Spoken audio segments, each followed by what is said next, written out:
संसार सागर में माया रूपी सुख संपत्ति वैभव सभी शरीर के समान नाशवान है। अविनाशी सुख तो है ईश्वर का सत्संग जो आत्मा के साथ अमर है।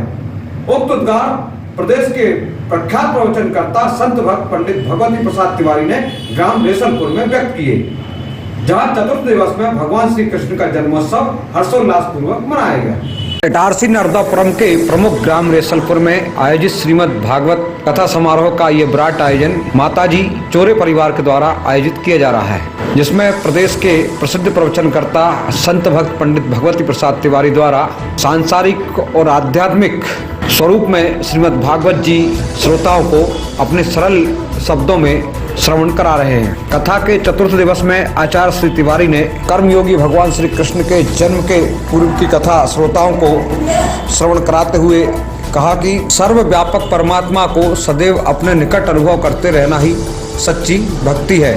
परमात्मा के संसार में प्रत्येक मनुष्य को नाशवान सुखों को पाने के साथ साथ अविनाशी सुख शांति आनंद प्राप्ति के लिए मनुष्य को प्रयास करते रहना चाहिए। तुम्हें क्या पता किधर से गिनती होगी? हाँ, ये तो नहीं बोला तो फिर बस समझ गया, एक को नहीं छोड़ा। नारद जी नारायण नारायण करते हुए खिसक गए। कंस ने बालक बुलाया, 1 2 3 4 5 6 बच्चों को समाप्त कर दिया। 7वें नंबर पे योग माया को प्रभु ने भेजा और कहा यहाँ से गर्भ दर्शन करके गोकुल में रोहिणी नाम की इसने प्रवेश कराना और तुम योग माया यशोदा के गर्भ में कन्या के रूप में जन्म लेना।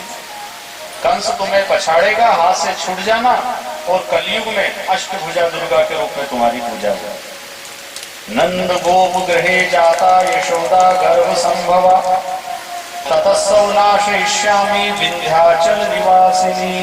मार्कंडेय पुराण में विंध्याचल निवासिनी के नाम से विख्यात होगी और यथा योग कलयुग में लोगों की कामनाओं को पूर्ण करूंगी। योग माया ने सहर्ष स्वीकार किया।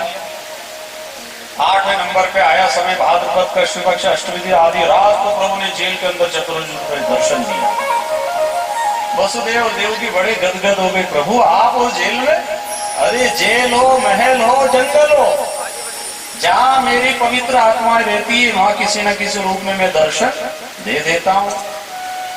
तुमने पूर्व जन्मों में प्रश्नी और सुत्फा नाम के थे, खूब तपस्या की और मुझे पुत्र रूप में पाना चाहा, तो ये सब वही लीला करने का समय आ गया है। मैं बाल रूप में आऊंगा, तुम मुझे यहाँ से यमुना पार कर गोकुल छोड़ना, वहां कन्या जन्मी लेकर आ जाओ।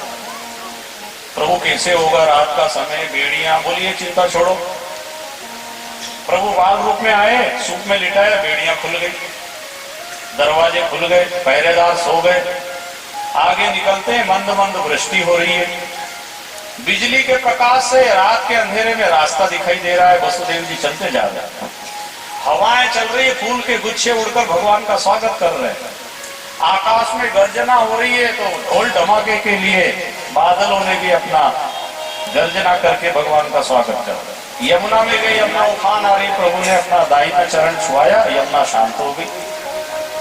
वसुदेव जी चले जा रहे, गोकुल गांव में प्रवेश किया, नंद भवन के दरवाजे खुले मिल गए। वाह!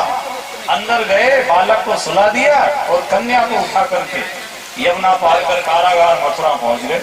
बेड़िया बन गई, दरवाजे बंद हो गए, पहरेदार जाग गए और कन्या ने रोना शुरू कर। कथा के चतुर्थ दिवस में भगवान श्री कृष्ण का जन्मोत्सव आयोजक परिवार द्वारा समस्त ग्रामवासियों के सहयोग से विराट स्तर पर मनाया गया। संपूर्ण पंडाल को वृंदावन की तर्ज पर सजाया गया था। भगवान श्री बालकृष्ण की सचित्र झांकी भी निकाली गई, जो श्रद्धालुओं में आकर्षण का केंद्र बनी। जब श्री कृष्ण लला भागवत मंच पर आए तो मुख्य जवान श्याम सुंदर चौरे, चंद्रगोपाल चौरे एवं समस्त आयोजन समिति ने उनकी पूजा अर्चना की और आचार्य श्री का स्वागत किया। इस अवसर पर सुमधुर भजन भी आचार्य श्री तिवारी के द्वारा प्रस्तुत किए गए।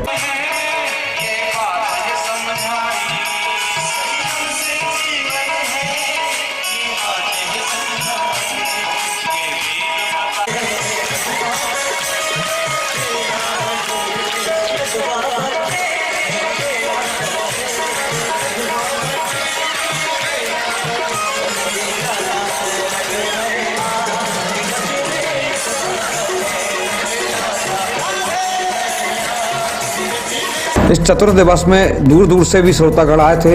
इनमें एक जिला पत्रकार संघ के अध्यक्ष प्रमोद पगारे भी वहां उपस्थित हुए, जिन्होंने महाराज श्री का स्वागत सम्मान किया और अपनी बात रखी। उपरोक्त अवसर पर क्या जरूरत है एक भागवत कथाकार को बोलने की कि आप नशा मत करो, क्या जरूरत है ये बोलने की कि परिवार को आप खुश रखने के लिए क्या कर सकते हो, लेकिन ये सब बातें वो आपसे गांव में आके करते हैं।